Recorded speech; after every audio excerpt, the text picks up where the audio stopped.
G'day mate, 40 here. So I came across an interesting quote from Dennis Prager's radio producer and the man who came up with the idea for Prager University, for which we're all very grateful.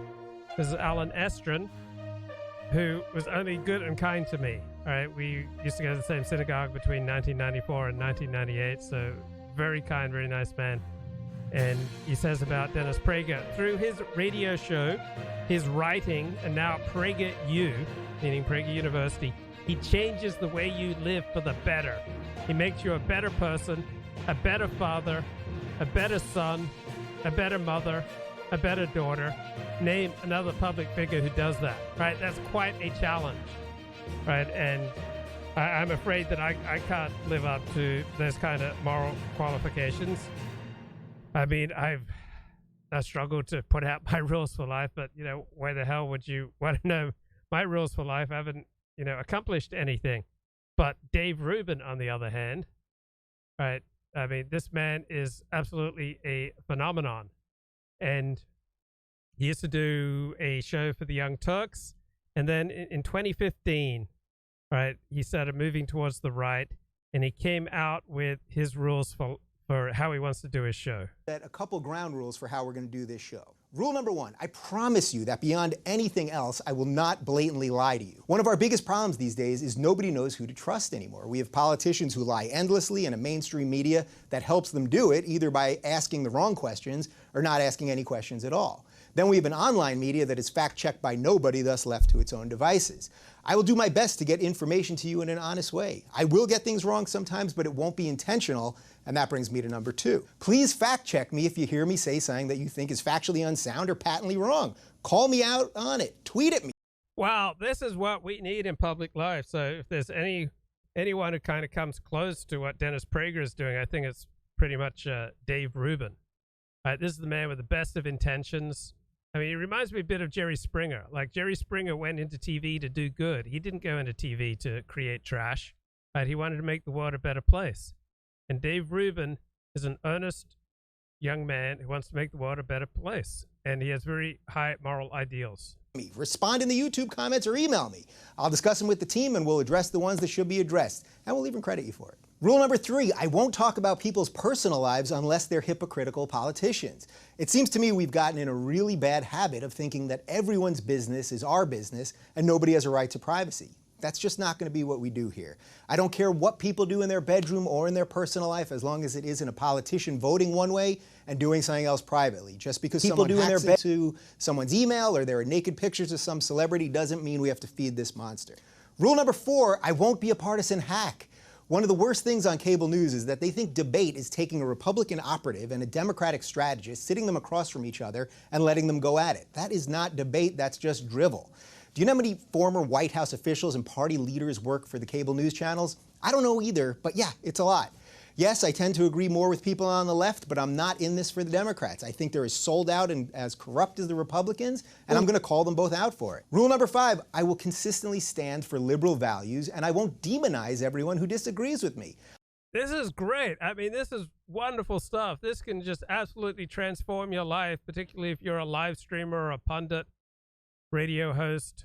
I believe in free speech. I want minorities to be treated equally. I want women to be treated equally. I want gays to be treated equally. I want everybody to be treated.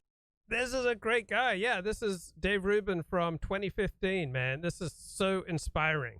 Equally, and these are the principles that I will always defend. And please note there that I said equally. I don't think anyone deserves special treatment or special favors. And then when we're all equal, we can treat everyone as crappy as they treat us. You know, the American dream. Rule number six, we're going to talk about big ideas here. We're so bogged down in attacking people that we rarely talk about why we are talking about them at all.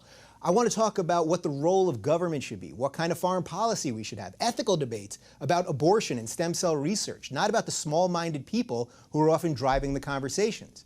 This is going to be a tough one because sometimes these people have to be addressed, but I'll try to do it sparingly and for good reason. Rule number 7, I promise to keep reading as many of your tweets, comments, and messages as humanly possible. I want this to be a conversation, not just me talking at you. You should know that I struggle reading anything that's over 140 characters. Rule number 8, I won't fake outrage for clicks and views. There's enough ranting and raving on TV and online, and if that's what you're looking for, look elsewhere. Rule number 9, I'm going to be relating things back to Star Wars often, usually in a pretty coherent way, but that might require you to do some homework.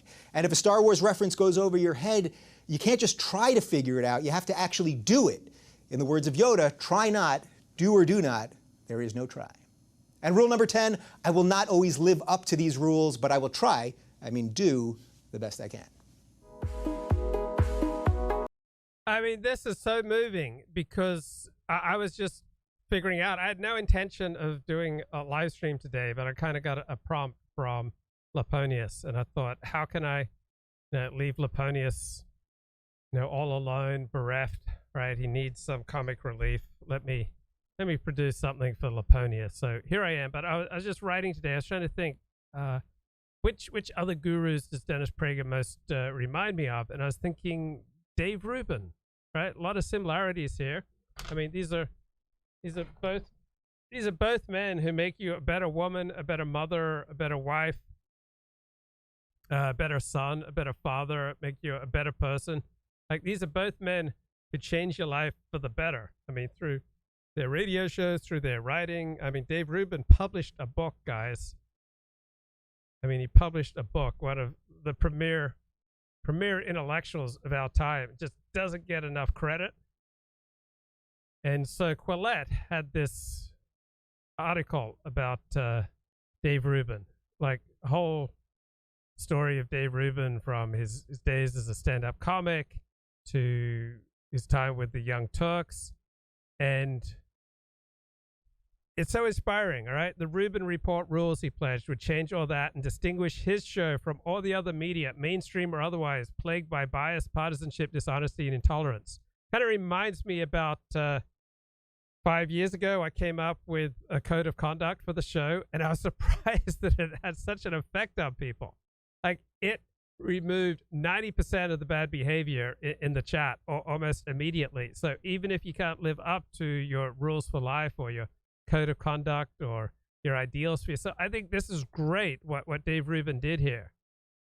He set this really high standard. And so, yeah, I'm sure he's imperfect, but here's Quillette. So he closes the author closes the tab on that 2015 Dave Rubin video and switches to Dave Rubin's Twitter feed. So his most recent tweet at the time, this is written in December of 2022, describes California's Democratic Governor Gavin Newsom as a genuine psychopath and a soulless, evil cartoon villain. Wait, is this, won't be a partisan hack, won't talk about people's personal lives. I won't demonize everyone who disagrees with me. We're going to talk about big ideas. I won't fake outrage for clicks and views. But Gavin Newsom is just a genuine psychopath and a soulless, evil cartoon. I think Gavin Newsom is an above average governor. Right? Average, but above average. That's where I'd place it. Dave Rubin tweets that Democratic Congressman Eric Swalwell is a complete effing idiot, that Noam Chomsky is a, quote, truly disgusting human being, and that Anthony Fauci is evil incarnate. In a reply to an anti-Zionist tweet from Mia Khalifa, the former porn star that he defended from haters back in 2015, Dave Rubin remarks in 2022, "You've had too many loads blown on your face." All right, so the former comic who used words like retard and the N-word in his stand-up routines, right, now he's tweeting that the idea that vaccines work is a lie circulated by the Democrats and the media. He says the war in Ukraine is part of the Great Reset, that Dinesh D'Souza's dismal election conspiracy film 2000 Mules is very compelling, and that it is not a giant leap after 2 years of demonizing certain people who want a medical choice not to get the COVID vaccine to compare them. Guess who he's going to compare them to? You're right, to the Jews before the Holocaust.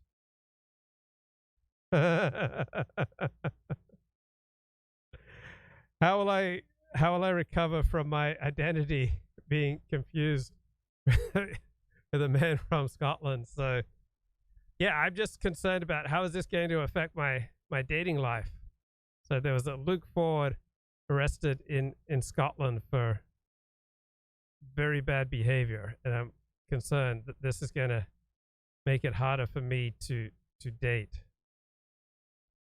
But I'm going to get through this with you. Together we're gonna get through this. So this guy did some very bad things, and I disavow what he did. All right, from the Scottish Sun. Wannabe Scots actor found guilty of rape for secretly not using condom during sex in stealthing conviction first. So I'm not Luke Ford the rapist, please. The aspiring actor has become the first man in Scotland to be convicted of rape for secretly not using a condom during sex. The historic case marks the first prosecution in Scotland of stealthing, which means removing or not using a condom during sex without a partner's knowledge. I've never done this. I can't imagine doing this. This is bad. Luke Ford was found guilty on Friday, but it's not me. All right, different Luke Ford, guys. Totally different. I mean, I wouldn't engage in this behavior. Campaigners have hailed the verdict as a major landmark in tackling the underreported crime. Luke Ford, 33, all right, I'm clearly 56, was found guilty on Friday of 18 charges of abusing 7 female partners, including raping 5 of them and the attempted rape of another. The trial heard that Ford terrorized the women over a 12-year period, targeting them on dating apps before mounting a campaign of abuse. He did more than mount campaigns of abuse. He's a actor and model who starred in a music video. This is a love song, and he claims he was a stand-in for Brad Pitt on the film World War Z. I was almost a stand-in on the Oliver Stone Nixon film, but I'd mistakenly cut my hair after, or just right before they were going to bring me in. In the stealthing case, he met the woman, a psychologist, on Tinder in 2017. After a few dates, they discussed having sex.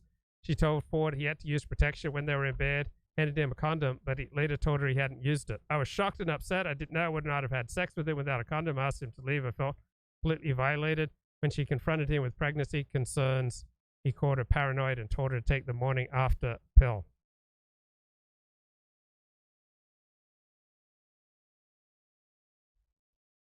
Colin Liddell says Americans are really bad at racism. So let's see what's going on here. The economics of supporting racism. Washman gets 2.5 years for impersonating a Viking. Okay, the crazy way the war might end. Amy Wax on the unholy war against white men. New Twitter CEO. All right, let me click through to breaking news here on Colin Liddell's. Welshman gets, 2.5 years for impersonating a Viking. Very bad. Very, very bad. He was a stunt double in World War Z. Yeah, I need a PR company to consult with me on my next steps. Okay, remember I did a big stream about 3 weeks ago, the next economic crisis is the Welshman getting 2.5 years for impersonating a Viking. All right, remember I did a big show about 3 weeks ago. Next economic crisis will be commercial real estate and regional banks. They're crashing. Commercial real estate fire sale happening in the city of San Francisco right now, folks, and coming soon to a bank or a pension near you. Tens of millions, maybe even hundreds of millions of dollars in losses on the sale of each and every single office tower in the whole city of San Francisco. And San Fran is not alone here. What's happening in San Francisco right now will happen in virtually every single major metropolitan area in the United States, as the mother of all asset bubbles caused by decades of zero interest rate policy combines with the work from home and remote work phenomenon, and that combines with the Fed's interest rate tightening cycle to create a perfect storm of money-burning chaos starting right now in the city of San Francisco. What's up, guys? I'm Nobody Special, and check this one out here in globestreet.com. Fire sale on San Francisco office buildings continues. 2 more buildings list for half of what they previously fetched. And I just want to add a little emphasis that they are only listing for half of what they previously fetched. These things haven't even sold yet. Now, this article on Globe Street touches on 4 specific properties in the city of San Francisco. And as you're looking at these numbers, keep in mind that these things sit as assets on the balance sheets of either banks that are already struggling with solvency issues because of unrealized losses from things like U.S. treasuries and bonds, but they're also sitting on the balance sheets of pension funds. Don't think this is just a they problem. This is very much a you problem. This stuff is sitting in your retirement accounts. We're not prepared to call it a doom cycle yet, but that's the term some analysts are beginning to attach to downtown San Francisco, where a fire sale of office towers has begun to accelerate in the hollowed-out city center. 2 more downtown office properties have been listed this.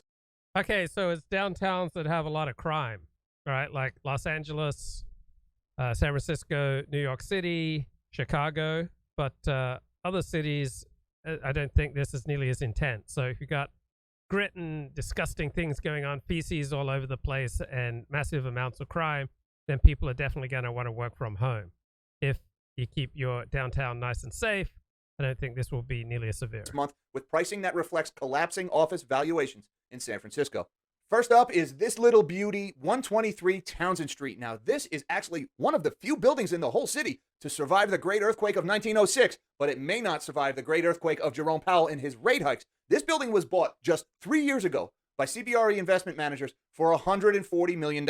And now, just 3 years later, they've put this on the market for $90 million. Now, keep in mind, this thing hasn't even sold yet. The asking price alone is $90 million, down from $140 million just 3 years ago. This building is currently owned by a fund managed by CBRE investment managers, which markets to pension funds, which means when this building finally sells for somewhere around $90 million, they hope all of those losses will be realized by pension funds. This is sitting in people's retirements. This is teachers, county, state workers. This is not some wealthy Wall Streeter that's going to get. Okay, so we got a bloodbath coming in commercial real estate and in regional banks. All right, back to terrific article here on Quillette. Right, so one may agree or disagree with Dave Rubin's intemperate opinions, but they bear absolutely no relation to the noble principles of charity and good faith debate to which Dave Rubin ostensibly committed himself back in 2015.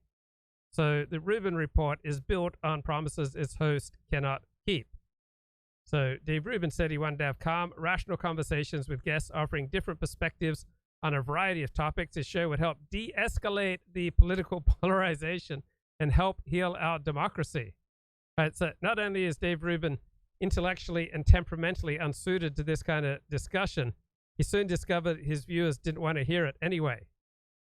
Right, so he did a bunch of early interviews with actors, activists, news anchors, and policy specialists, got no traction. Right, the Rubin report only became a hit when he refocused his attention on the online right. His flamethrowers were invited onto his show to denounce the intolerant excesses of the online left. So Ben Shapiro was stopped by 11 times, and a clip from one interview with Ben has shown 8.2 million views. So what kind of clip will get you 8.2 million views? Whoa. All right, so we've talked about a lot of stuff that we sort of agree on. I haven't agreed with everything, but I'm letting you talk. People always yell at me. They say you don't yell back at your. Well, let's do the spicy stuff. Let's get into some other stuff. So the gay marriage thing. Let's talk gay marriage. Sure. You're not big on gay marriage. No, I'm not on a social level. I think the government ought to be completely out of the business of marriage. I think the government sucks at everything. Is my short message for today. The government is terrible at everything. If the government's goal was to forward traditional marriage, it utterly failed. Obviously, as proof. Okay, so this idea that the government is terrible at everything, as compared to what? Like private enterprise? Private enterprise is good at some things, not so good at other things. Some private enterprises are esteemable, others are disgusting. All right, the government has delivered us our mail pretty efficiently and effectively for over 200 years. Right, you can drive all around the United States on government-funded roads. We have national parks that are funded by the government. We have social security checks going out every month. That's from the government. So this idea the government's terrible at everything is absurd, all right? I think I want to hear more there from Ben Shapiro. I mean, this is silly.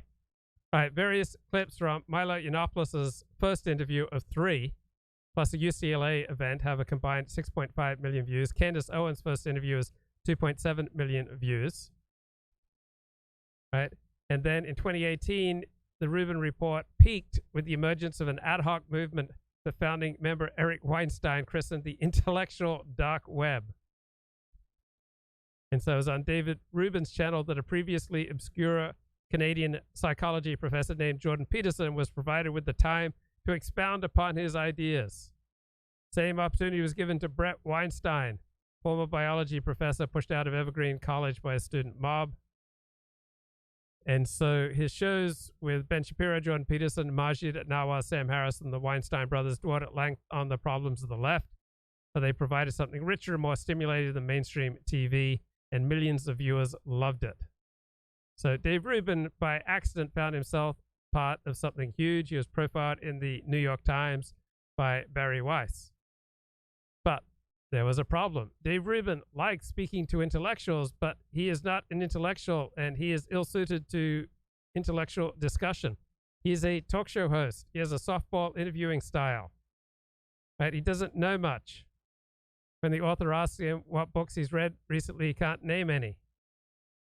So Dave Rubin's ideas were never what drew in the crowds. Right? He's not unique in offering long-form interviews.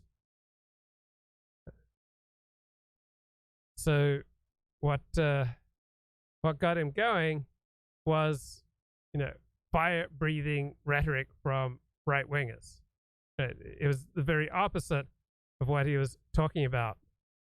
So when Paul Joseph Watson said, "I care about white people and not about sand, N-word, Paki, Jew, F-A-G-G, coons, I really think you should press the button to wipe Jews off the face of the earth." Right? So when Paul Joseph Watson appeared as a guest on the Rubin Report, Dave Rubin described him as part of this new growing center and enthused about his phenomenal video on the regressive left.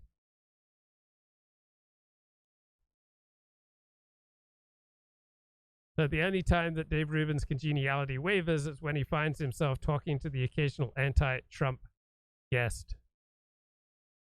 So Dave Rubin really likes Donald Trump because Donald Trump supported his marriage, congratulated him on his marriage.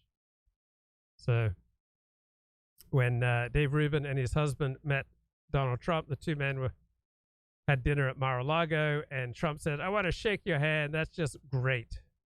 He learned that the two men were married.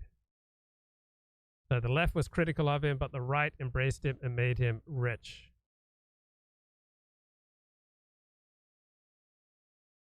But when there's a little bit of pushback from the right over his hiring of surrogates to have children for him, right?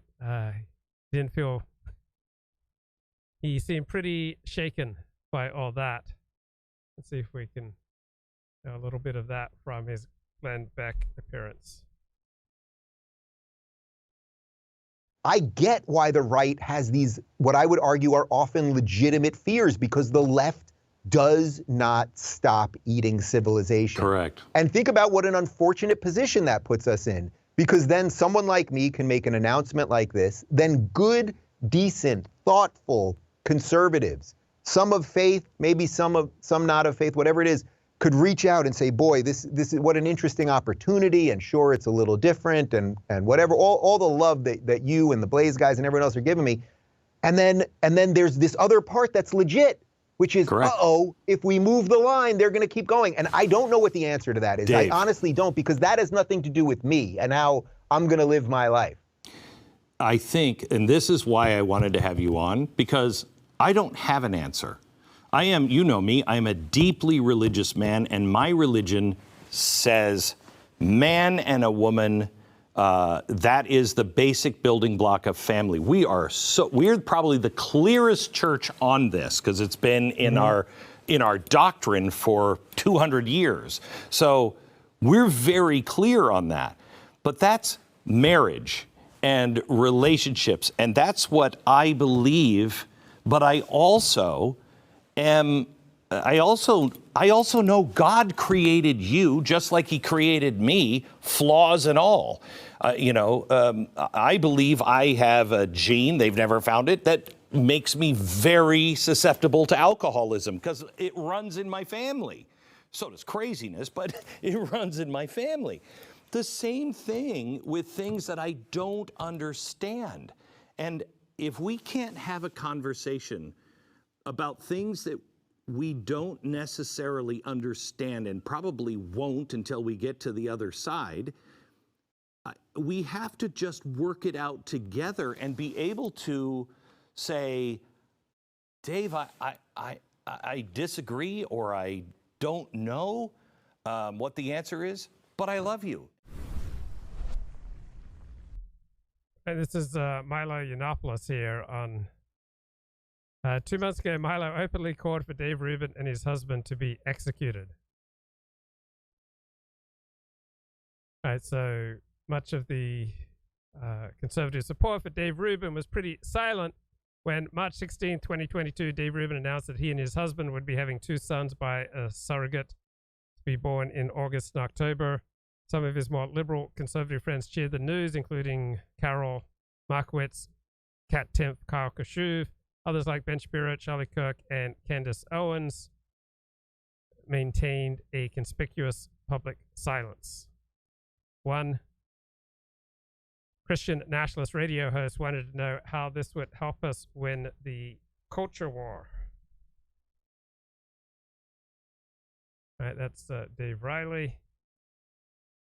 Then another religious commentator wanted to know the whereabouts of the baby's mothers. Where is this baby's mother? Whose womb and whose babies these images come from? Does she not exist? So the right was not so thrilled with Dave Rubin here and his husband hiring surrogates to give them babies. All right, so what gave birth to this little Dave Rubin segment? I was just trying to think what gurus most kind of resemble Dennis Prager. So I was thinking Dave Rubin, Jordan Peterson. We are really in for some serious stuff. The electrical grid cannot support the demands being made because of the environmentalists, the use of environment to crush society. That's what it is. That's all every leftist movement is. It is the use of a group to crush society. The civil rights activists use black Americans to crush society. The feminists use women to crush society. The trans activists use trans people to crush society. The environmentalists use the environment to crush society. One day, people will realize it, and it will be too late because people refuse to realize it now. People prefer not to stare into the abyss. That's why I said all of my life, evil is not dark. Evil is so bright you can't even stare at it. Somebody called me up and pointed out Lucifer is from light. So there you go. If that is meaningful to you, and it is quite a remarkable thing when you think about it. On Substack, Robert Bryce wrote, on May 4th, members of the Federal Energy Regulatory Commission delivered stark warnings to the members of the Senate Energy and Natural Resources Committee. Okay, are you with me, folks? Again, the Federal Energy Regulatory Commission, FERC, delivered stark warnings to the members of the Senate Energy and Natural Resources Committee. Okay, the agency's acting chairman, Willie Phillips, told the senators, quote, "We face unprecedented challenges to the reliability of our nation's electric system." Okay, that's very bad. That is very, very bad. It is completely because of Joe Biden and the Democrats. Completely. It is 100%. It has nothing to do with Putin. It has nothing to do with global warming, except that is used as the excuse to destroy our economy. Now, why do these people want to destroy the economy? Yeah, why do these damn Democrats want to destroy our economy? I mean, how could anyone just pretending to operate in good faith just make proclamations like, the Democrats just want to destroy our economy? Yeah, the Democrats want to change the economy, right? They want to provide incentives and disincentives to change the direction of the economy, to change our consumption of fossil fuels. But this idea that Democrats just want to destroy the economy, I mean, that is just hysterical right-wing grifting. It's just low IQ, outrage. I mean, how does anyone who takes themselves at all seriously can look themselves in the mirror?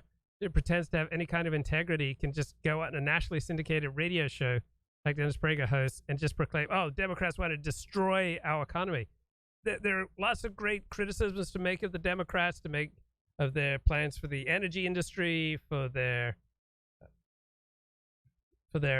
negative attitude towards fossil fuels, for their pushing for more and more of our energy to come from the electrical grid, which will be placed under strain. Right, valid criticisms and concerns, but you destroy the ability of anyone who's not already a rabid partisan to take you seriously when you make these proclamations like, the Democrats just want to destroy the economy. Because in chaos, they gain power. It is all about chaos. Do not raise your child to be a boy or a girl. There are Hollywood actresses who have announced that. They don't raise their child as a boy or a girl. If that isn't child abuse, then the term should be eliminated. But that is another subject. Yeah, I don't think that's a good idea, raising children without an identity as a boy or a girl.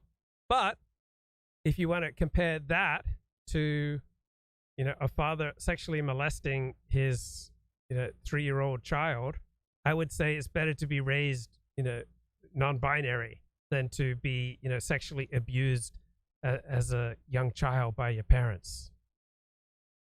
Like we have just expanded child abuse to mean anything short of what the speaker regards as ultimate human flourishing. I think it's a bad idea to raise children without a male or a female identity, but to say it's child abuse, meaning in the popular mind, akin to a parent sexually molesting a child, is just incredible hyperbole and overstatement and hysteria. It is all related, but it is another subject. You want intersectionality? I'll tell you where there's intersectionality on the left. All of these causes are to destroy Western civilization. If you don't understand that, then you don't.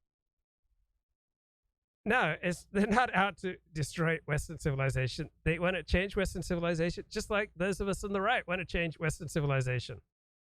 Right? We all want to change Western civilization. Now, the left would say, oh, people on the right, they want to install fascism and just destroy Western civilization. People on the right will say, oh, the left, they're all commies. They want to destroy Western civilization. But it's hyperbole. It's hysteria. You can't take anyone seriously who employs these kind of arguments. Don't understand the left. Tell me what they have not destroyed. Do you think Yale is what it was 25, 50, 100 years? Okay, what has the left not destroyed? Well, America still has the world's best universities, however flawed they are. Most of big tech is dominated by the left. All right, we are talking right now across big tech, which is dominated by the left. The left dominates medicine. The left dominates all the professions. So, yeah, there are problems in medicine. There are problems in law. There are problems in dentistry. There are problems in social work. But the left dominates all the professions, all our institutions, and the power still comes on. The streets still get swept clean. We still have the best medical system in the world for all its flaws. Most medical innovation still takes place in the United States. Most pharmaceutical innovation still takes place in the United States. We have the most powerful military. We have the world's most powerful economy. We have the world's most influential culture, right? Flawed, yes, but to say that the left has just destroyed all our institutions seems a tad hyperbolic to me. Years ago, do you think the American Medical Association is? Tell me what you think is better. What institution has higher standards of excellence? I can't name one. Okay, so where are the superior right-wing universities? Where are the superior right-wing versions of the New York Times? Where are the superior right-wing versions of the New Yorker? Right? How come the right hasn't successfully, out-excelled the left and built superior institutions? We are in for quite a ride. What happens when you just don't get electric power? And do you understand the movement towards everything being electric, even your stove? That the movement from coal and natural gas. Do you understand that we won't have enough electricity, let alone to power all cars? Okay, so step back from the hyperbole and the hysteria. Recognize that our political instincts, like our personality, like our intelligence, our predispositions towards violence, predispositions towards, aberrant behavior, our predispositions towards, just fitting in and going along with the tribe, these are all heavily genetic, right? We are here as the process of evolution, right?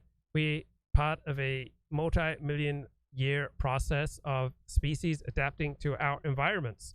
The environment itself is constantly moving, so this process is never ending. I'm looking at a terrific 2013 academic book, Predisposed Liberals, Conservatives, and the Biology of Political Differences. All right, this is a book by 3 left-wing political science academics, but it's still a great book. All right, evolution is not a destination. It's a temporary, sometimes lagging accommodation to environmental realities that exist at a certain time. So when our environment shifts, our evolution will move in a different direction. So no genetically based political predisposition is more or less evolved, all right? The right-wing response to life, the left-wing response to life, these are both evolutionarily developed adaptations to changing environments. And in certain circumstances, in certain environments, a left-wing adaptation will be more adaptive, meaning you'll be more likely to pass on your genes with a left-wing approach to organizing community and family. In other environments, a right-wing approach with more fear of strangers, with a greater desire for order and cleanliness, all right, a right-wing approach will appear more adaptive. So we have selective pressures in changing environments, and frequently, right, dangerous environments will favor individuals with a high degree of negativity bias, all right, who are particularly worried about the awful things that could happen. This tends to be people on the right, right? People who approach novel situations with great caution, these are people on the right. People who are particularly loyal to their group and suspicious of outsiders, these are people on the right. People who are most likely to avoid danger, people who are the least likely to open themselves up to situations in which they might be vulnerable, these are predispositions of those of us on the right. So we are responsive and highly attentive to threats, right? So we have right-wing conservative political predispositions. Then, in certain circumstances, individuals who try new things, who open themselves up to outsiders, who have little or no negativity bias, all right, in certain circumstances, that is a winning strategy, right? If you're not in a terribly dangerous situation, that may very well be a superior strategy. So social units isolated from threats for a long period of time, right, may very well have permitted the development of, proto-left-wingers in the mix. But, most hunter-gatherers can expect they'd need to keep a constant eye on the horizon, even on the next hut. So these were likely to be conservative societies. They did not make big changes in the way they did things. And those genetically inclined to take chances, to go through life marching to the beat of their own drummer, are probably selected against.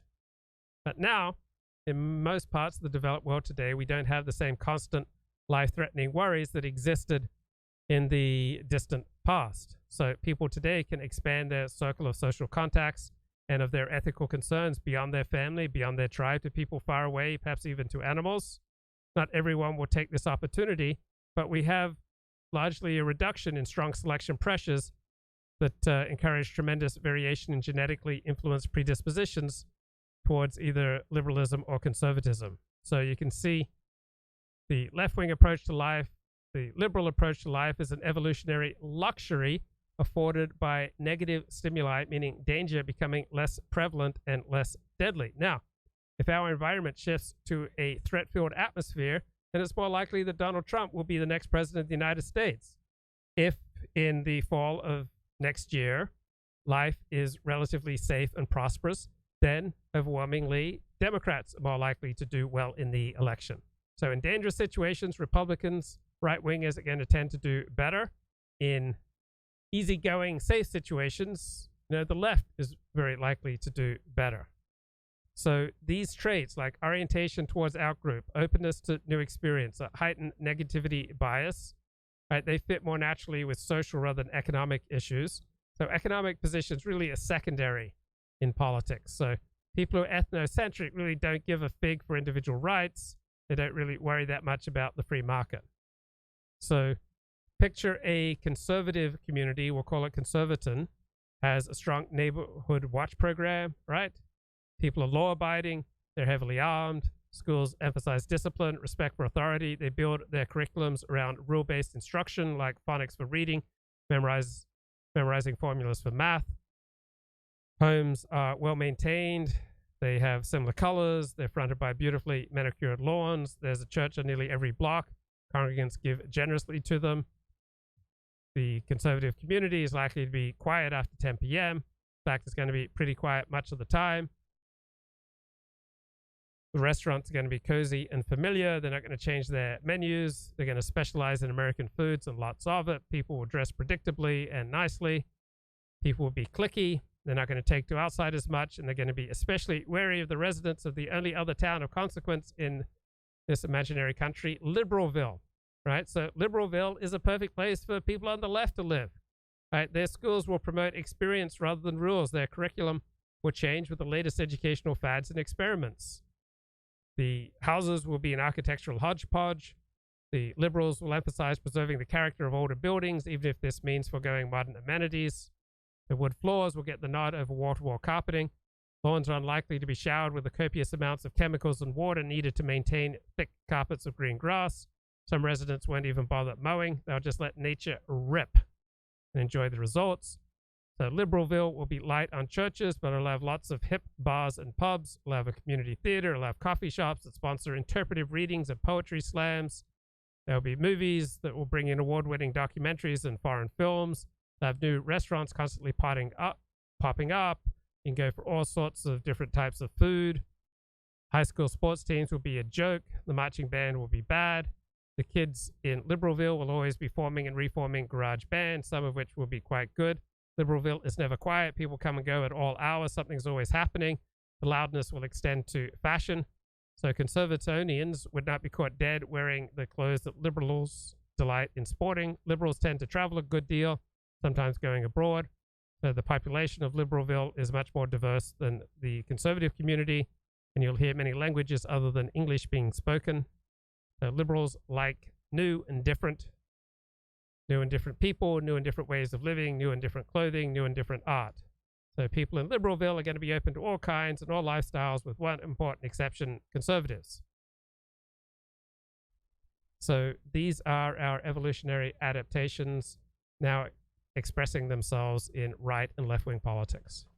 That was reported. I am shocked, by the way. Isn't this part of the bureaucracy? Federal Energy Regulatory Commission? They told the truth. It's not only stark, it's shocking that they didn't lie.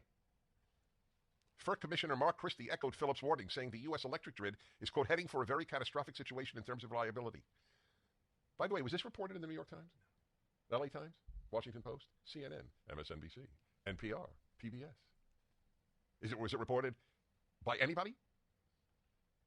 This should be banner headlines in the United States of America, my friends. We are heading for a very catastrophic situation in terms of reliability of the electric grid. This is the commissioner of the Federal Energy Regulatory Commission. I wonder if he'll be fired. But you know what? A tree that fell in the forest and no one heard, it did make a noise, but it's irrelevant. I am reading a book now, which is probably stupid of me to read because it's very dark. It's about a remarkable Polish man.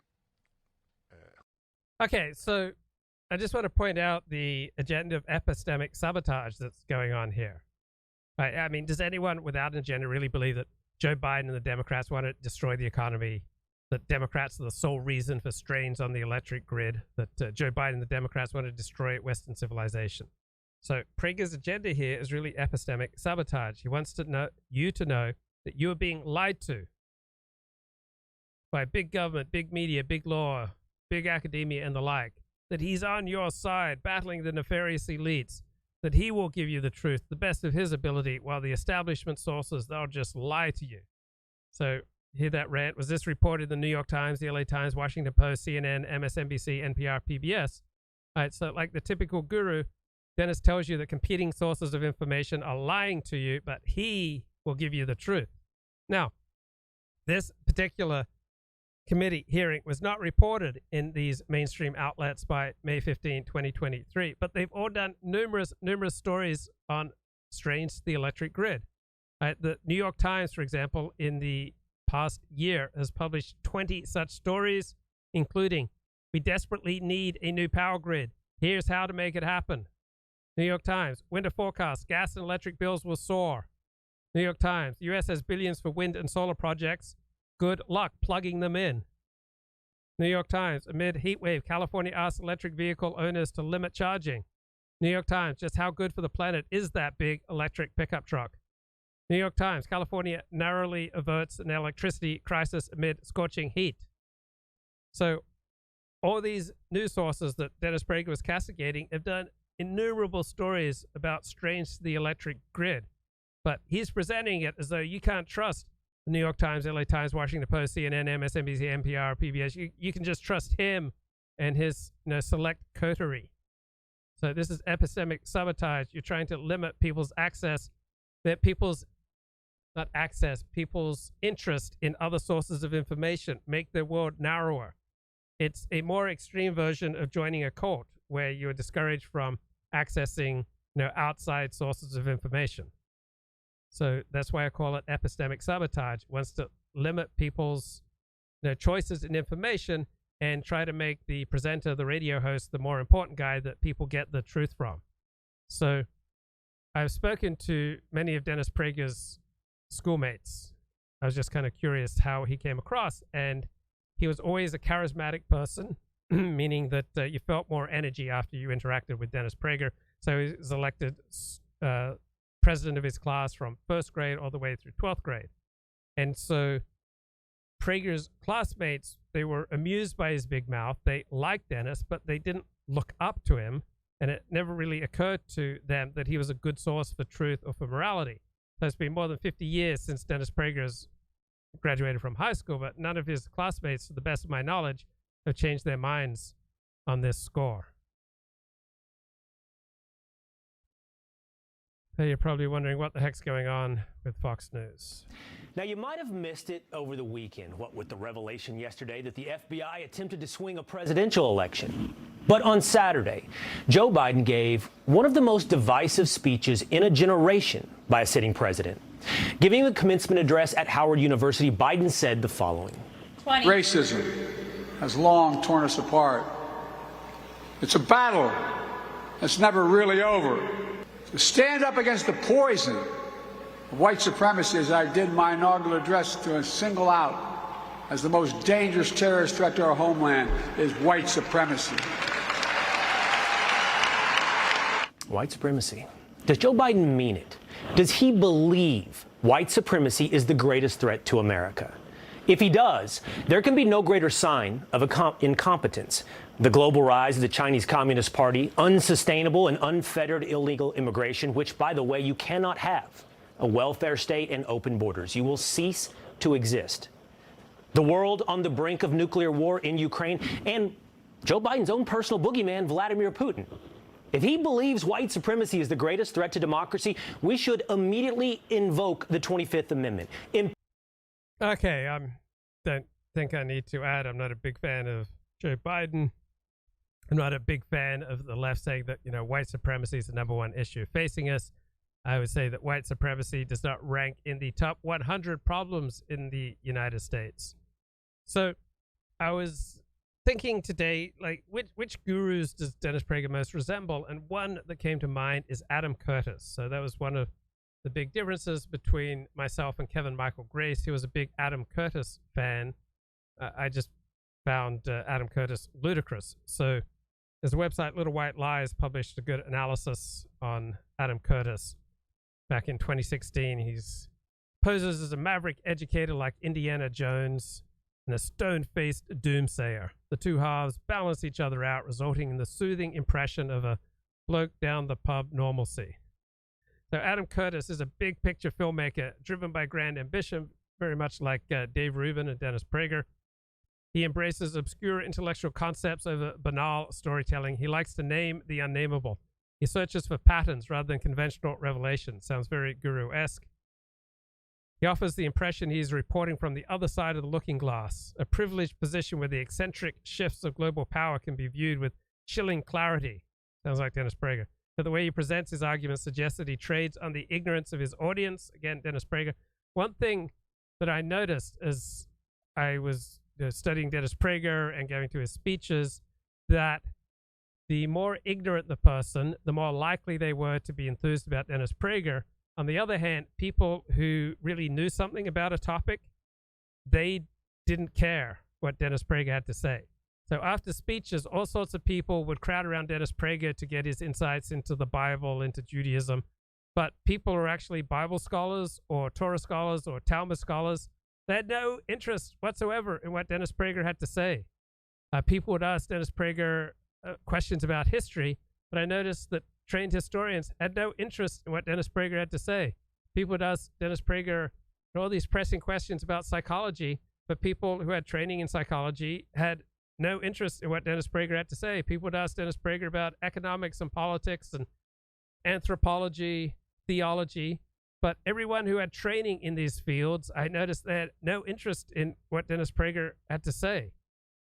So the more learning I noticed, the less likely people are to have any interest or even enthusiasm for what Dennis Prager has to say. On the other hand, as soon as I meet someone who's incredibly enthused about what Dennis Prager has to say, I know I've met someone who's pretty much ignorant in that field. So Dennis Prager has published 3 Bible commentaries, and I've enjoyed them. I just finished reading 2 of them today, the one on Genesis, the one on Exodus, and there's some enjoyable stuff in there. But, I mean, Dennis Prager is no Bible scholar. I mean, depending on what you're looking for, there's some interesting, mildly interesting stuff in these Bible commentaries, and depending on where you are in life, it could really change your life. But it's only going to change your life if you're ignorant about the Bible, right? If you're a Bible scholar, right, Dennis Prager's Bible commentaries aren't going to mean anything to you. If you're a scholar of politics, Dennis Prager's political commentaries are going to mean anything to you. If you're a scholar of psychology or anthropology or history, Dennis Prager's commentaries on those subjects aren't going to mean anything to you.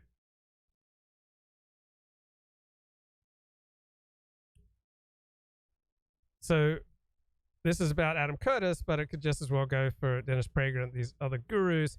He knows that as long as he frames himself in a position of authority, he can say anything he likes and will swallow it whole. But how does he do this? It's a question of tone. So Adam Curtis or Dennis Prager believe that declaiming something with conviction imbues it with the essence of truth. Right? And so Adam Curtis or Dennis Prager, their wall-to-wall voiceover narration are rife with sweeping statements which act as the teetering tent poles for their thesis. So neither Adam Curtis nor Dennis Prager really resort to qualification. So for them, history is a finite continuum where events either happen or they didn't. There's no dual perspective, because it would be dramatically counterproductive to introduce qualifications. And the New York Review of Books in 2021 had an excellent essay, The Paranoid Style at Adam Curtis. Right? All the seductions of conspiracy theory without the substance. So the mainstream press treat Adam Curtis as a cutting-edge filmmaker, public intellectual, and Dennis Prager is treated in mainstream conservatism as, a major intellectual. Both have followings that accept them as major intellectuals. Right? There's a steady stream of commenters attesting to how Adam Curtis or Dennis Prager is just blowing their minds. Now, for someone who's thoughtful, Adam Curtis or Dennis Prager will reduce you to a flustered traffic cop constantly yelling, "Wait!" Right? So with both of them, their narration constantly leaps from a minor detail to a wide claim that sweeps everything off the table. The effect is like being buttonholed by a child who begs to skip homework by presenting an impromptu lecture. So conspiracists like Adam Curtis, and I'd add Dennis Prager, are obsessed with elites and politicians and the system. Right? They're like kids under the covers overhearing grown folks talking, reducing complex relations to Star Wars set pieces. Remember, Dave Rubin said he used constant Star Wars references. You know that Adam Curtis always asserts he is a journalist, but as the narrator of his own films, he feels compelled to dismiss journalists. Right? This is pure paranoid fragmentation. Here we have a paranoid individual like all other paranoid individuals, but insisting on being unlike all others. So he is everywhere and nowhere. So for Adam Curtis, also Dennis Prager, all human behavior becomes a monochromatic cloud of intention that can be tracked like a flight. Distinct forces play against distinct forces without the complications of chance or the constraint of details. One scientific blunder becomes the failure of science itself. See, Dennis does this all the time.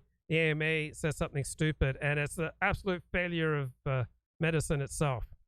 one overeager journalist becomes the field itself. Heroes and cohorts and ideas are smooth circles rounded off by the totalizing buff of power's omnipotence.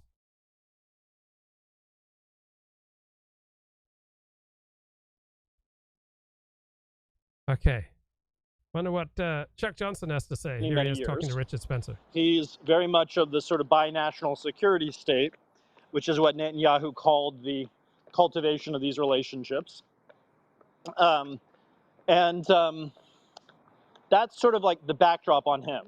Now, he has basically tried to monetize, that's the euphemism for sell out after you do your government service. He's tried to monetize his Rolodex after leaving federal employ. And he's also quite cross with Joe Biden for making the very great William Burns director of CIA. He's very cross about this. He doesn't like this, okay?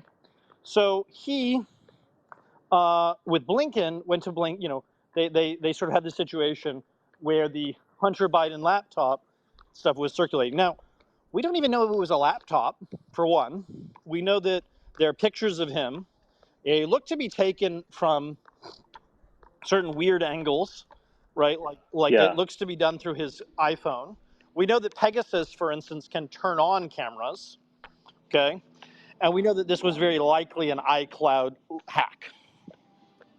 Yeah. Now, that makes a lot of sense. I have never bought the story about the actual laptop with that weird blind guy. A blind guy whose surname is Mac, who has an Apple repair store. Now, you know, you and I are of a, I don't know, I'm walking by this like Book of Mormon weirdness. Anyway, so you and I are of a certain social class.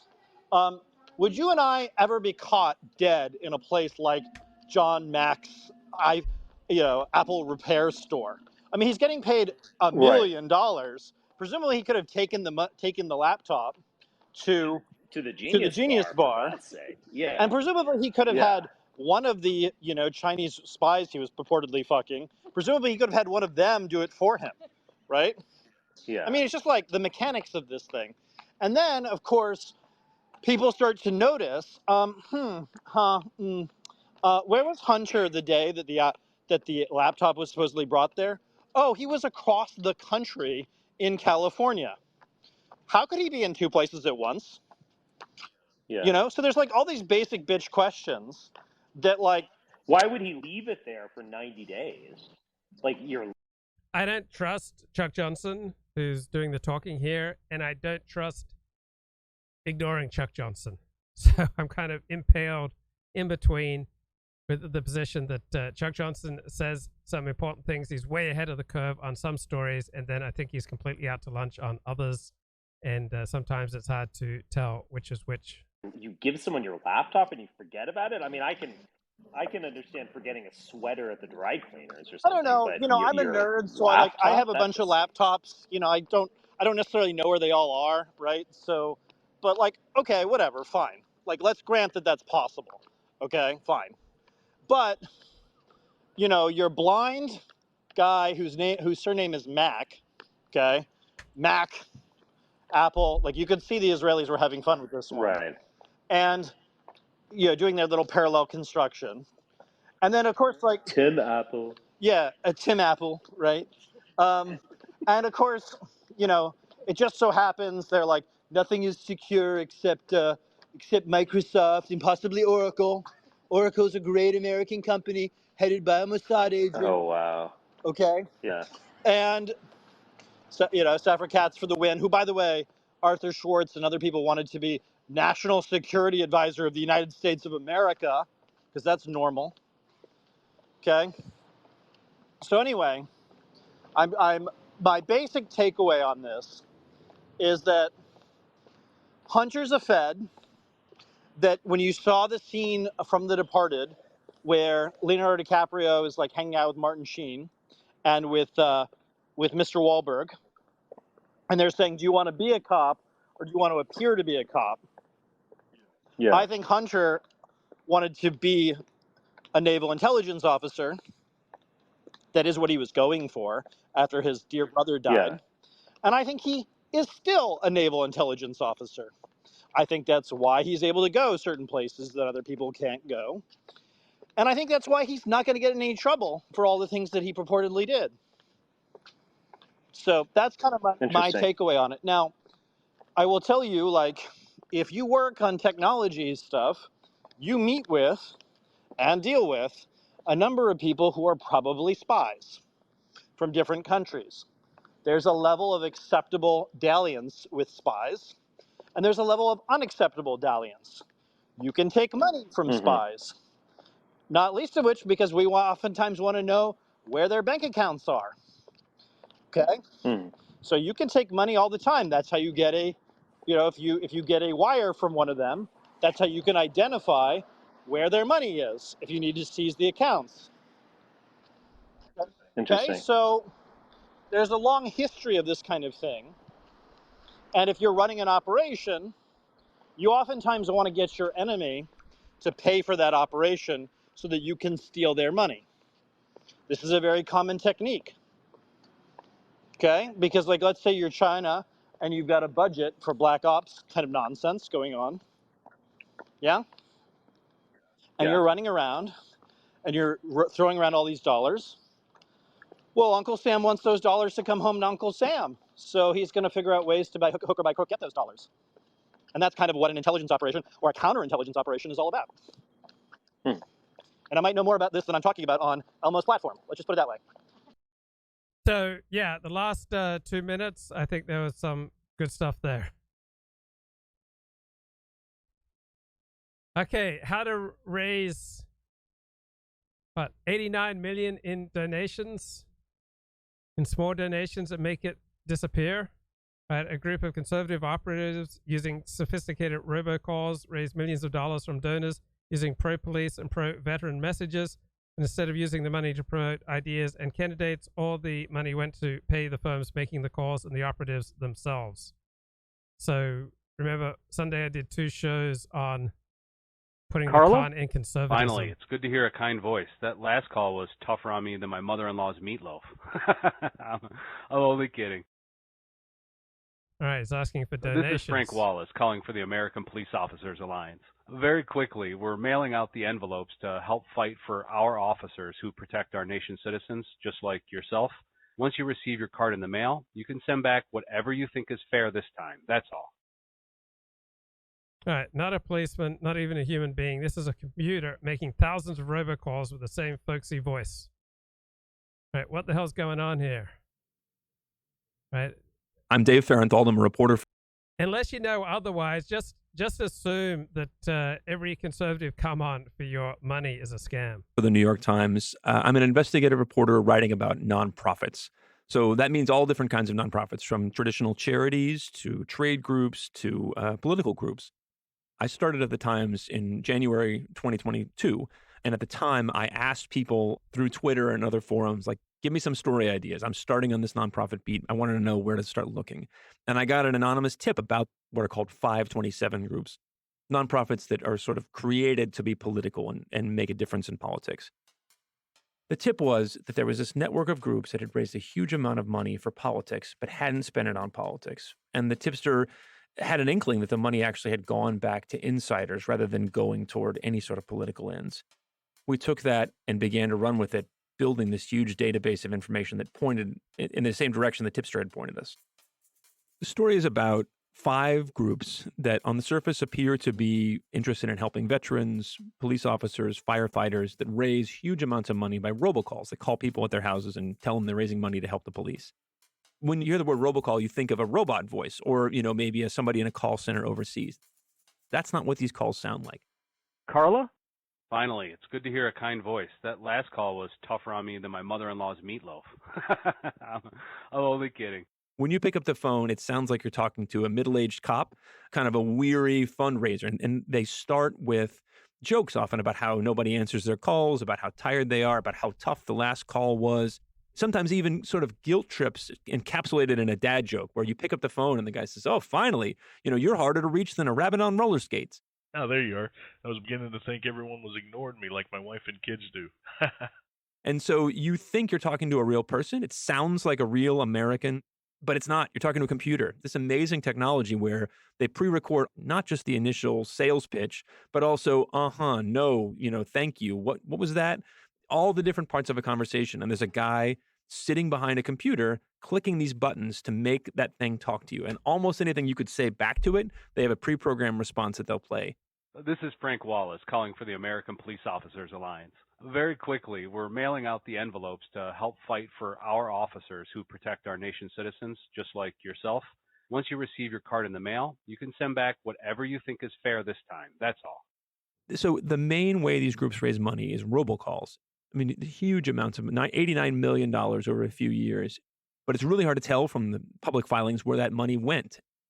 Just to give you a little sense of how hard it is to understand how these groups work, they file public disclosure files. Okay, so you can learn something about a movement or a media operation or a talk show or a TV show by who sponsors them, right? What's their audience? And, how stupid are the ads and the cons that go along with filings to the IRS every 6 months, usually, sometimes more than that. And so you think, okay, well, they have to say something about what they're doing. But it's like trying to find a bunch of shredded documents and then putting them back together so you could see what they meant originally.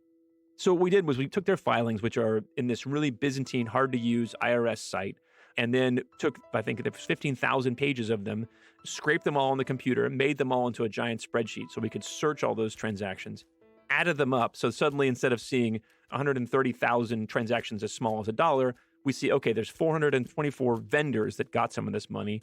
And, among them, there's 50 vendors that got significant amounts. And so then we started to figure out, okay, who are these vendors? Which of them appear like they're insiders, like they only exist to do business with this network of nonprofits, then going to corporate records to figure out who owns them, to finally figure out, okay, we have a universe of insider-connected vendors. These are the people that we think are both running the nonprofits and also making money off them. Okay, here's a much more deadly scam.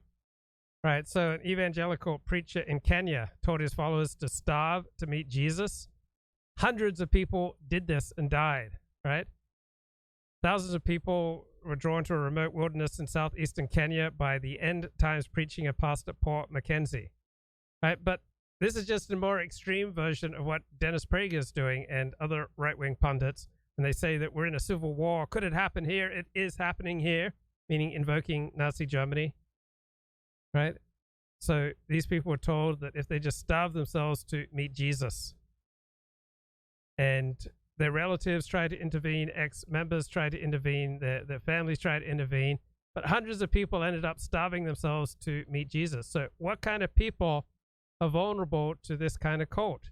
So what kind of state was I in when I fell for Dennis Prager's, irresistible thought bubble, right?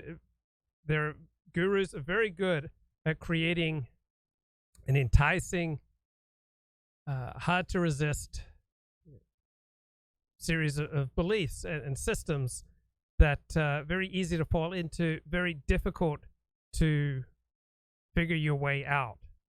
And so what kind of people are vulnerable to this, to cults, to gurus, right? People like me, when I fell so hard for Dennis Prager's teachings that I was at my wit's end. I was having all sorts of problems in life, and I was on my own. I lacked normal human connections. You know what type of people don't go to Southeast Kenya to starve themselves, or what type of people don't fall for gurus by and large? People who have family. People who have family that they love and who love them and who are relying on them to meet their roles in the family, in the community, right? If you got children, if you've got a spouse, all right, you're not going to be very likely to starve yourself to meet Jesus or to be convinced by Dennis Prager that we're living in a civil war, that America is becoming like Nazi Germany. So impeach him as a national security threat. And someone, for the love of God, will you warn all those people of color who are illegally smuggling themselves into America, screaming asylum, that they just snuck into Nazi Germany? Seriously, if it is so bad, why does everyone want to come here? If Joe Biden thinks the biggest threat to America is white supremacy, he should, again, immediately launch a congressional inquiry tomorrow into the most racist statements made by a living president. Okay, so whether it's an evangelical Christian pastor telling yourself to starve yourself to meet Jesus, or it's Dennis Prager saying that we're in a civil war and becoming like Nazi Germany, when you listen, or Dave Rubin, I can't take listening to Dave Rubin for very long, but one thing you'll notice about all these gurus is that they're very distinctive people, that their greatness comes as a burden, that they're like Harry Potter, right? That they were just born with greatness. And then as you listen to them, it's very easy, if you're not strongly rooted in your family, to tumble into a bubble of belief, while seductively easy to enter and then be almost impossible to think your way out of again. Right? This is Stephen Law, who wrote a terrific book published by my publisher, Prometheus Books. They published my first book on a history of sex in film. This book came out in 2011, Believing Bullshit, How Not to Get Sucked into an Intellectual Black Hole. So what makes, say, Dennis Prager's belief bubble so seductive, all right? His belief bubble, when I encountered it in 1988 on KABC radio in Los Angeles, a lot of good stuff in here, but he just put it together in a particularly seductive way. Right? Belief that without God, murder is not objectively wrong. Right? There's no transcendent good and evil without belief in God. That's true. Belief that without God, you can't produce a good society. Well, the Japanese somehow have produced, far more moral societies with far less crime than anything that Jews or Christians have ever produced. The belief that people aren't basically good, I believe that's true. The belief that the most important thing in life is to develop good people. Yes, that's true. But Dennis Prager thought that you could accomplish this primarily by direct moral education, but I've reluctantly come to realize that people behaving decently is overwhelmingly a product of people having ties to other people. If you feel connected to your family, to your friends, to your community, you are not going to want to bring shame on the people that you love, and so you'll tend to behave decently. Do I believe in the flood? I believe in whatever historians have established. Do I believe in the Hebrew Bible? Yes, I believe in the Hebrew Bible. I believe in whatever scholars have established. And then I add on top of that my faith belief that the final analysis, the ultimate author of the Bible is God. Okay, belief that God gave the Torah, the divine recipe for goodness. Belief that Judaism embodies ethical monotheism. Right, that's absolutely enticing, but it's not very accurate. Right? Ethical monotheism is not the essence of Judaism. Judaism is the religious expression of a tribal culture.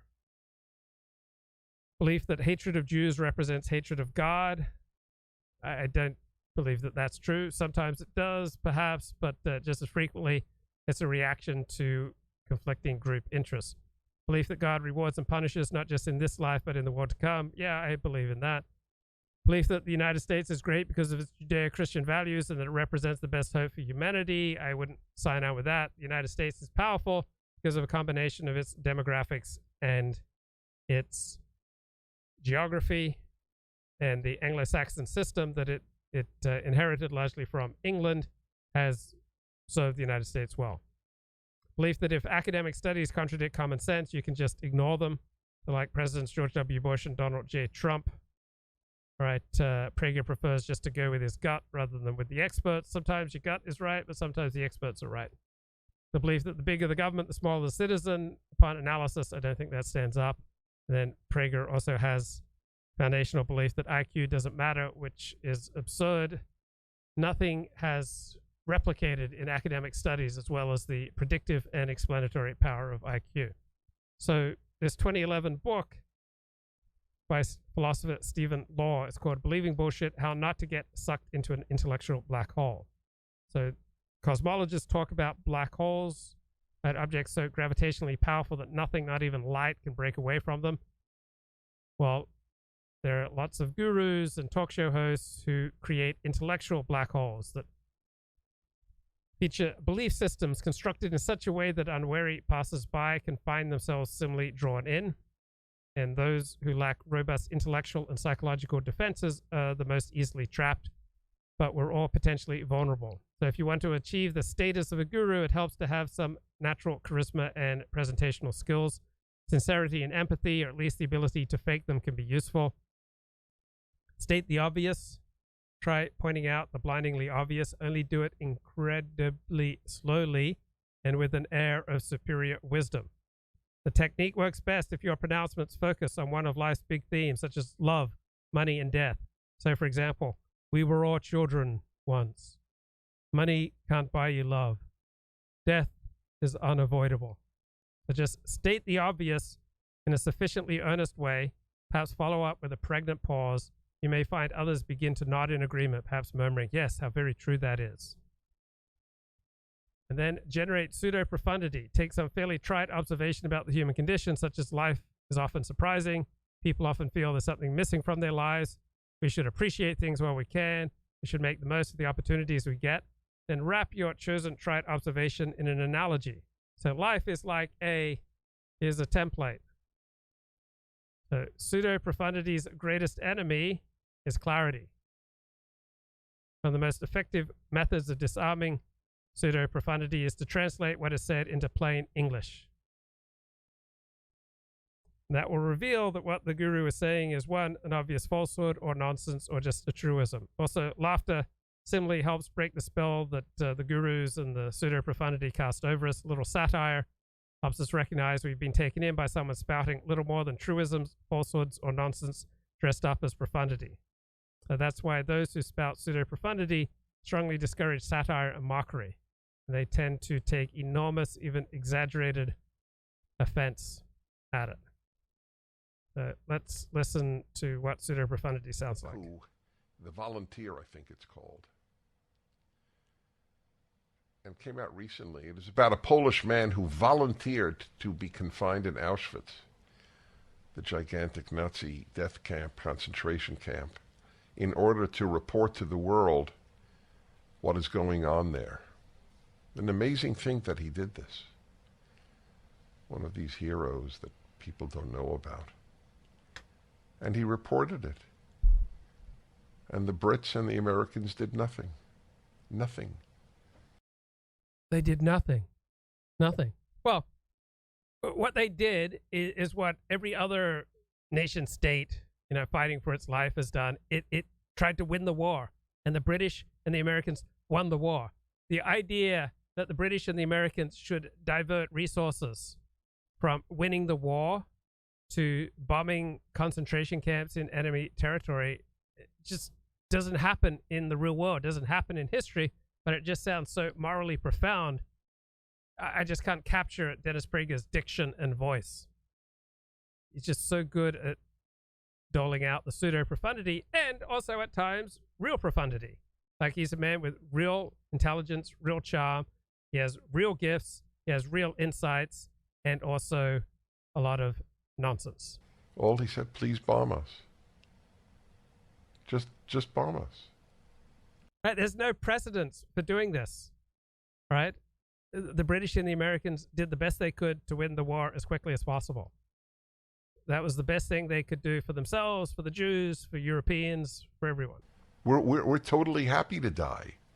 Don't worry about the prisoners. We're going to die anyway. And they did nothing.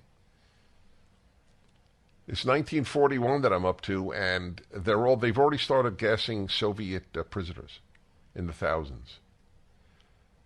And they haven't started with the gassing of Jews yet.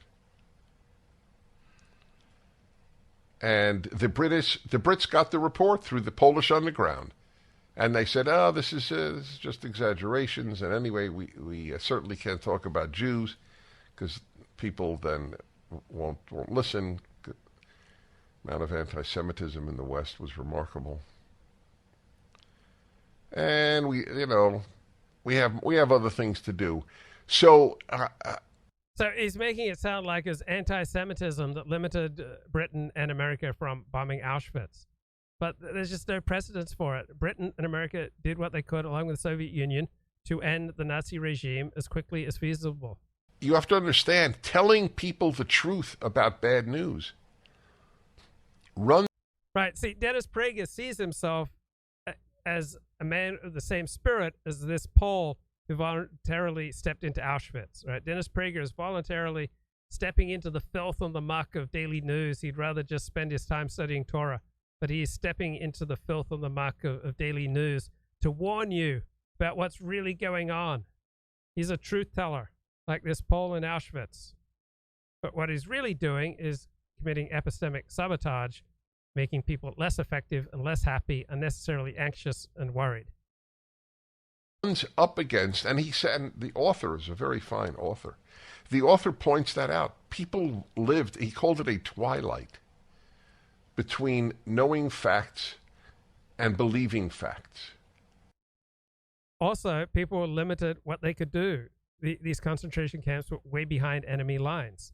So really, you want to make the case that the British and Americans should have diverted resources from winning the war to mount some kind of rescue operation, thousands of miles behind enemy lines?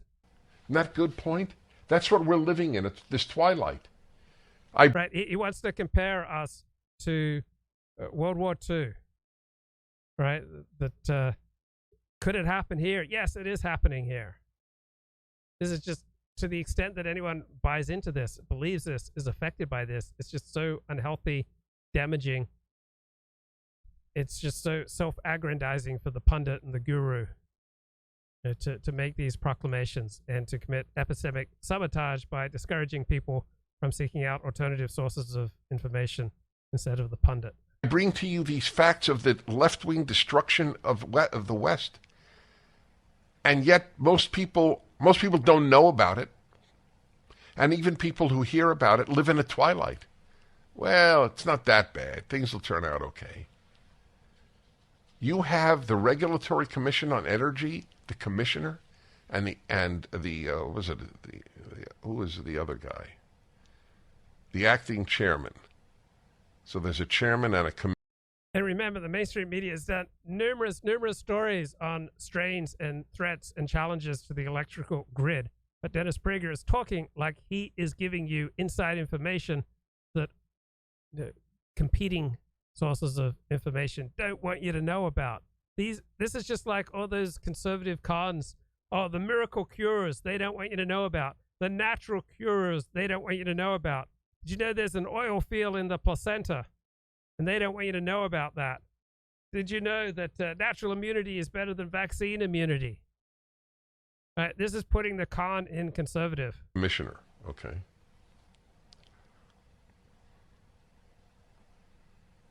And they're telling you there's going to be a catastrophic breakdown in the electrical grid. And nobody reports it. Nobody reports it but Dennis Prager. He's the hero. He's the one telling you the truth. But all the other mainstream media have reported the strains and challenges and difficulties and dangers with the electrical grid, right? He's setting himself up as the guru who's dispensing, ultimate profundity, just like the Pole who went to Auschwitz. But it's a con. It's not the same as Auschwitz, but it's an example. People report, but no one hears it. I just read to you, the New York Times has 20 articles in the past year about problems with America's electrical grid. And yet Dennis wants to maintain, they're not reporting this. A catastrophic breakdown in the electrical grid? Do you have an idea what that will do? Look, he has a great speaking voice. He has a way of communicating his ideas that just sounds so profound. And particularly if you don't have, a good relationship with your own father, right? It's very tempting to take on, Dennis Prager as your substitute father figure. There is no more energy to do anything that relies on electricity. And it is all because of Joe Biden and the Democrats and all your liberal, not leftist.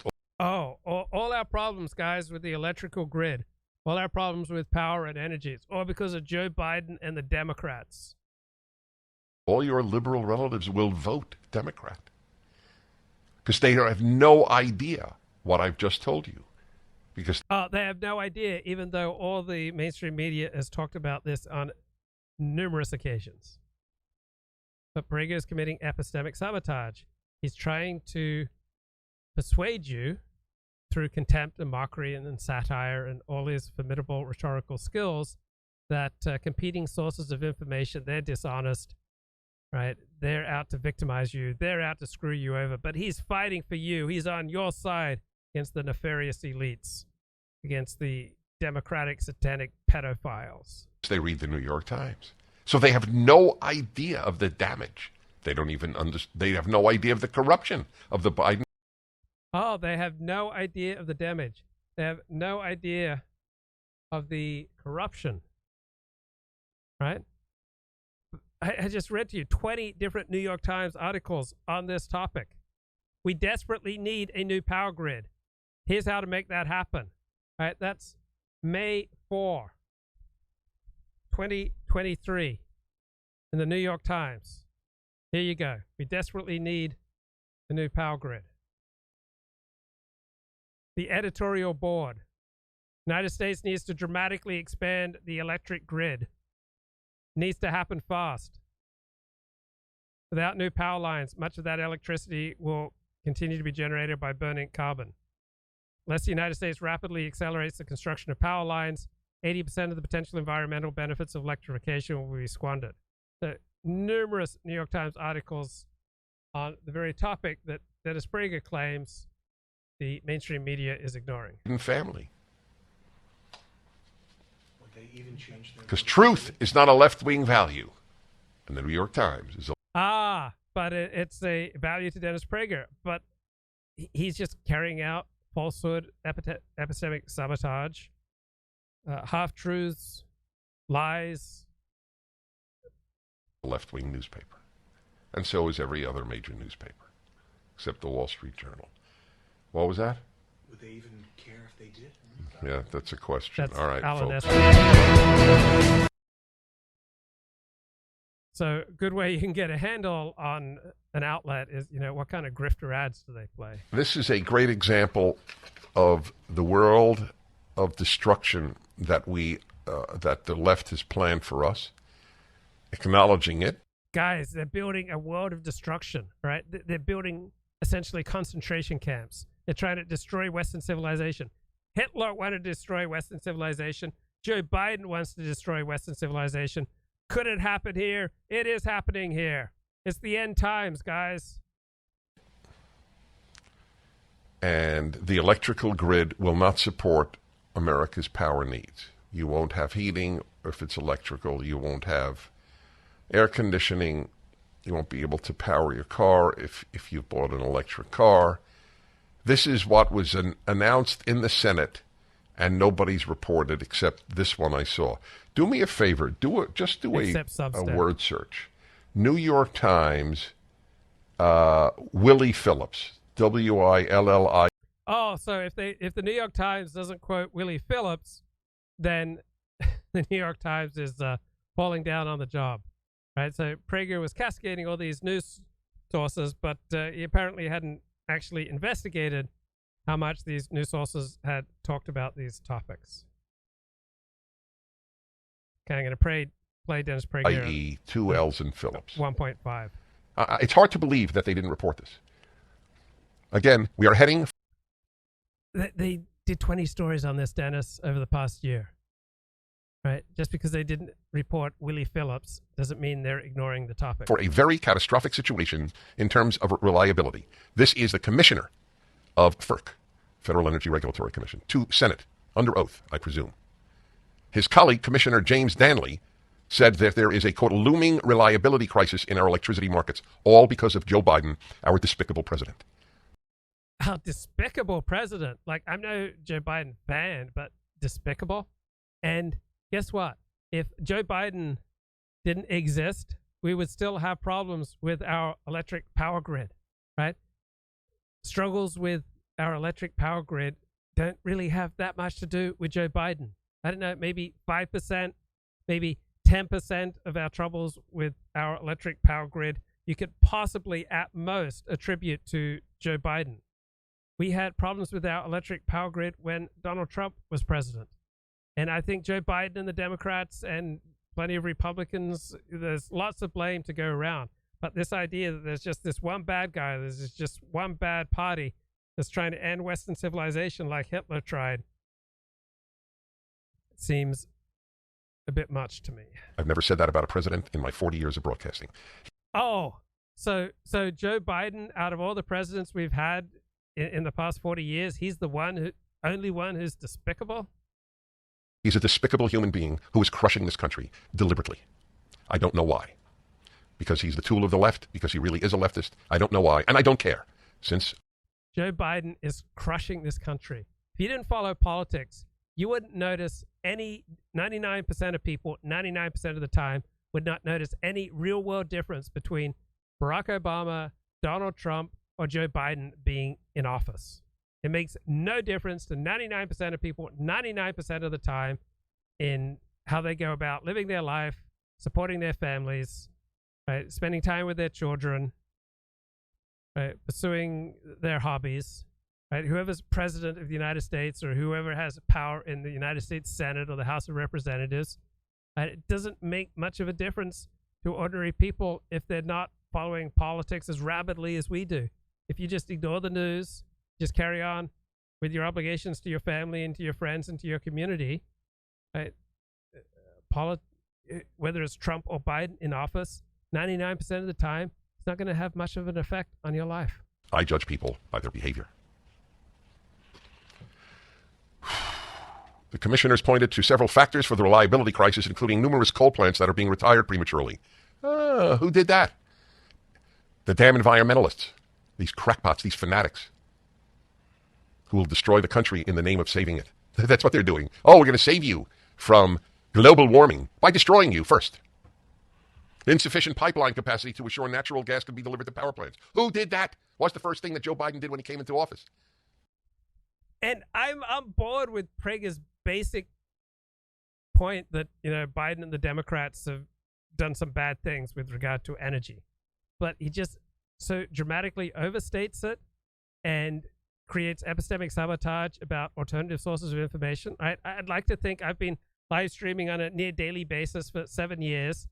I don't think I've devoted myself to trying to tear down and destroy alternative sources of information, particularly official sources that are sometimes right.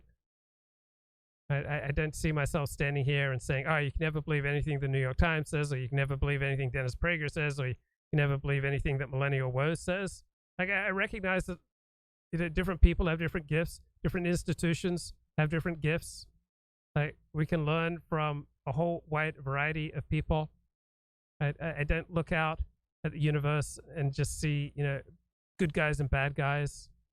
I recognize in certain situations that's incredibly useful. I subscribe to a God-based system of morality, so I do believe in objective good and evil, but I recognize that I'm making a leap of faith into that type of thinking, so I don't try to promote it because it is based on my subjective leap of faith. Screw the Canadians, that's what he did. Even the State Department had signed off on a number of occasions for the safety of the pipeline. But the environmentalists don't want us to use natural gas. Insufficient high-voltage transmission capacity and distortions in the electricity market caused by massive federal subsidies for weather-dependent renewables. You hear that? Do you understand what that means? Distortions in the electricity market caused by massive... Stephen J. James wants edgy old Luke on Rumble, etc. Luke wants moderate Luke acceptable in all places. Yes. I'm making a lot more money than I used to make when I was edgy. I'm a lot happier than, I was pretty happy in 2018, but I have a really good life. I love my life. I'm not going to burn it up saying edgy things on the internet. All right. I want to be acceptable in all places. Yes. That's a very good critique there, Art Bell.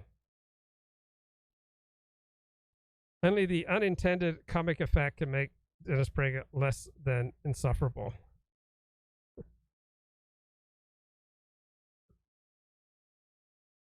We got Moonman here. Moonman, long time no see. Wait until the Strategic Petroleum Reserve goes dry. Yes, I believe there are strong criticisms, and when Dennis reading from the Substack, I agree with the critiques in the Substack, and I agree with the critiques that Dennis Prager is making. If only he would remove them from World War II, destruction of Western civilization, hyperbolic life and death, no other official sources of information are willing to bring this to you, right? If you would remove the hyperbole and the dramatic overstatement and the self-aggrandizement, I would be on board with his criticisms.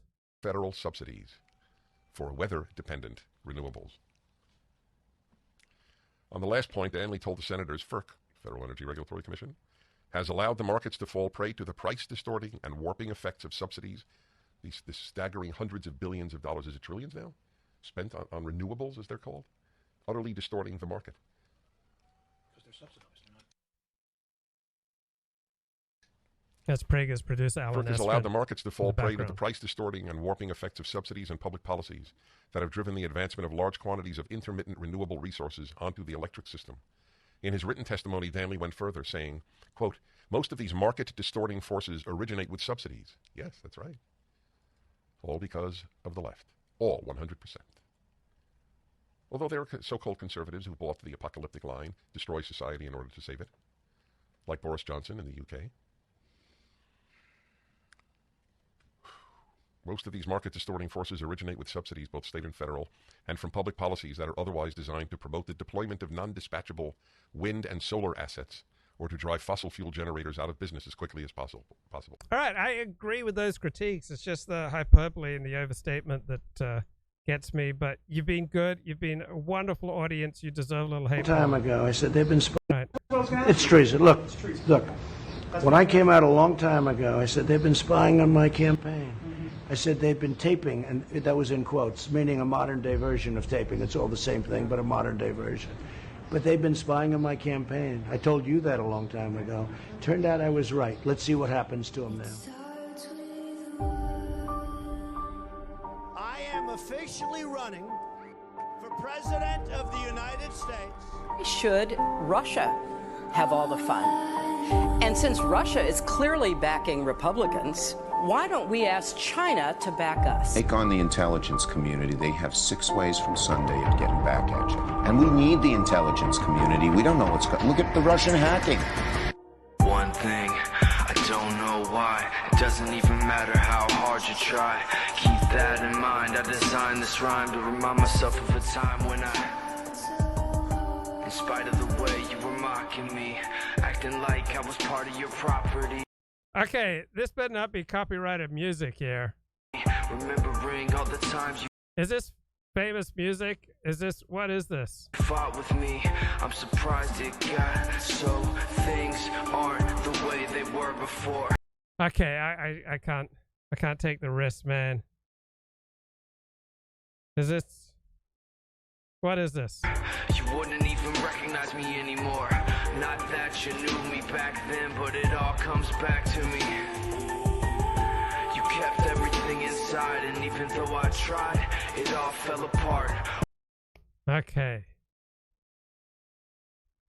Conservatives hail Daniel Penny as hero after killing a man on the subway. All right, he just didn't go kill a man. He killed a man who you can make a very strong argument was posing a risk. All right, so conservatives place more of a value on order and cleanliness and safety and avoiding catastrophe, right? Conservatives have a higher negativity bias than liberals. So I'm not endorsing what this man did, right?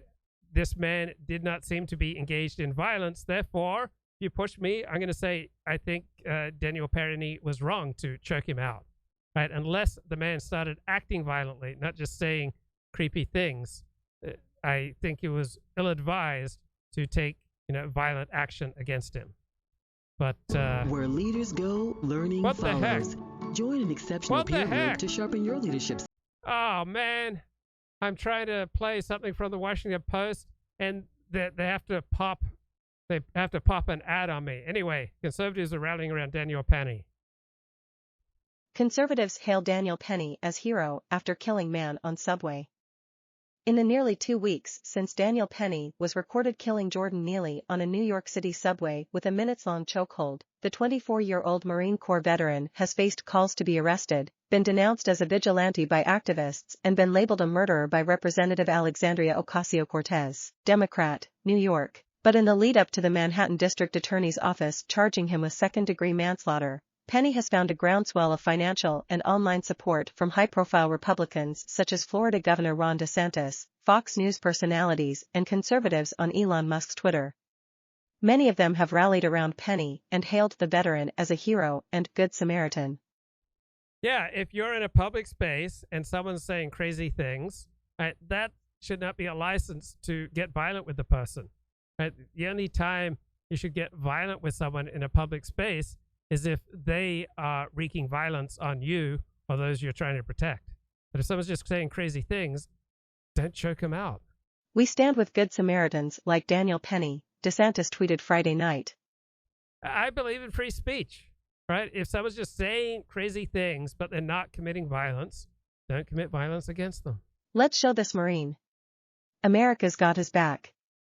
The Marine who stepped in to protect others is a hero, tweeted Representative Marjorie Taylor Greene, Republican, Georgia. A legal defense fund set up by Penny's attorneys on a crowdfunding site that has hosted fundraisers for defendants in the January 6, 2021, insurrection and Kyle Rittenhouse had raised more than $1 million as of Saturday afternoon. Most of the money has come from anonymous donors thanking him for what he did and agreeing with his lawyer's statement that Penny never intended to harm Neely, 30. Yeah, don't get violent unless you have to. Right, who was this leaker? This news story was written by Shane Harris, Samuel Oakford, and Christe Gampour. Alleged leaker fixated on guns and envisioned race war. Videos and chat logs reveal Jack Teixeira's preparations for a violent social conflict. His racist... Yeah, so if you're hanging out with someone who is fixated on race war, not a good idea to hang out with them. Thinking and a deep suspicion of the government he served. Editor's note, videos in this presentation include racist language and gunshots, which may be disturbing to some readers. Oh no. Jack Teixeira, dressed in camouflage fatigues, his finger wrapped around the trigger of a semi-automatic rifle, faced the camera and spoke as though reciting an oath. Jew scam, NRS rape, and I mag dump. Teixeira raised his weapon, aimed at an unseen target and fired 10 times in rapid succession, emptying the magazine of bullets. The 6-second video, taken at a gun range near Teixeira's home in Massachusetts, affords a brief but illuminating glimpse into the offline world of the 21-year-old National Guard member, who's... Okay, let's scroll through these disturbing pictures. Uh-oh, offensive language. Jews, scam, rape, and I mag dump.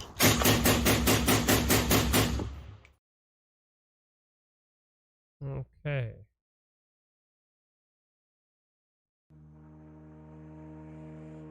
He talked quite a bit about shooting. He enjoyed, like, prepping, which is preparing for some world event that's going to happen. Mostly it was different types of guns and how they worked, different types of ammunition, things like that. I think anyone looking from the outside in doesn't see a community of people just kind of joking around. It definitely looks like they're mostly extremists looking from the outside in. In these communities, almost everyone I knew that had a gun had shared some form of meme about setting traps in their home, killing an ATF agent. It's something that's downplayed to the point where it's like saying a knock-knock joke at that point. In my opinion, the difference between his views and extreme right-wing views is a lot of extreme right-wing people want America to be completely dissolved. Especially people like neo-Nazis absolutely hate the whole concept of America and democracy. He loved America, he loved democracy, he liked capitalism. It's just he thought the government had overstepped and was not doing their job anymore. Where did they overstep in his view? They overstepped with some of their gun laws, their more, I guess, liberal agendas. I remember things like the bathroom ban, where they had started allowing trans students into bathrooms of their chosen gender. That made him very angry. Did he think of himself as a racist? He did call himself racist multiple times. I would say he's racist to an extent, yeah. Was he proud of being a racist? I would say he was proud of it. He screamed a lot of the N-word pretty often, a lot of slurs pretty often. Did he ever talk about acting out violently against people in the real world? Yes, he did. He had told me multiple times about when he was younger, his desire to shoot up his school. To my knowledge, he never hurt anyone physically, but he absolutely talked about it pretty often. All right, not type of person that a wise man would hang out with. Got polarized by the pandemic. Problems in his personal life. Jack had quite a bit of issues with his family. He would get angry quickly and annoyed quickly. He thought very lowly of himself. I didn't really get a sense of why. Okay, so someone who's connected to his family and community, friends, church, synagogue, has a good solid job is not likely to think lowly of himself.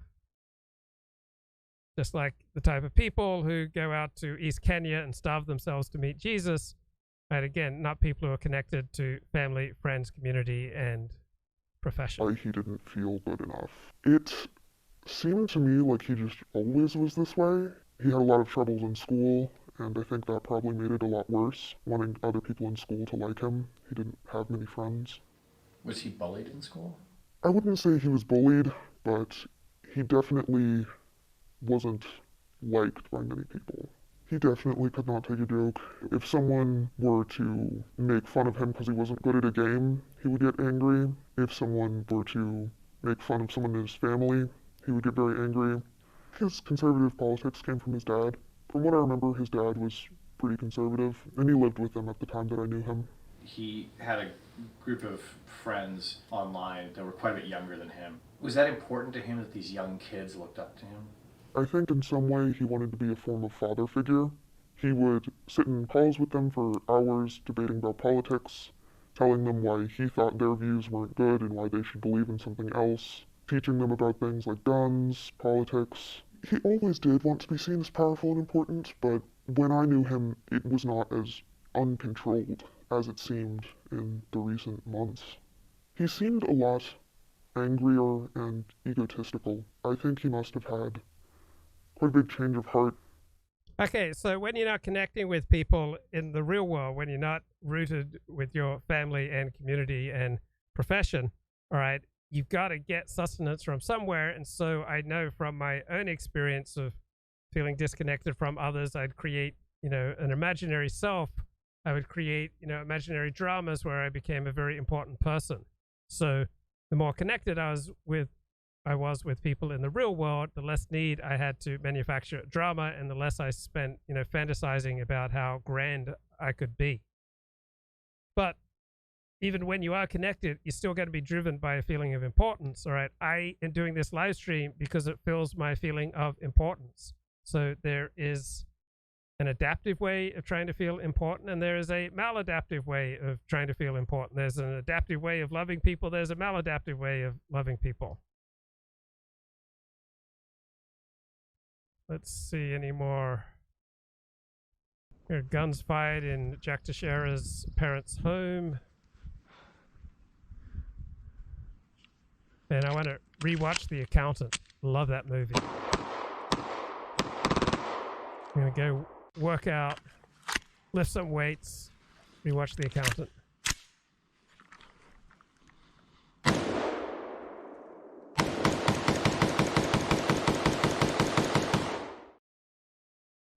That's it. Bye-bye.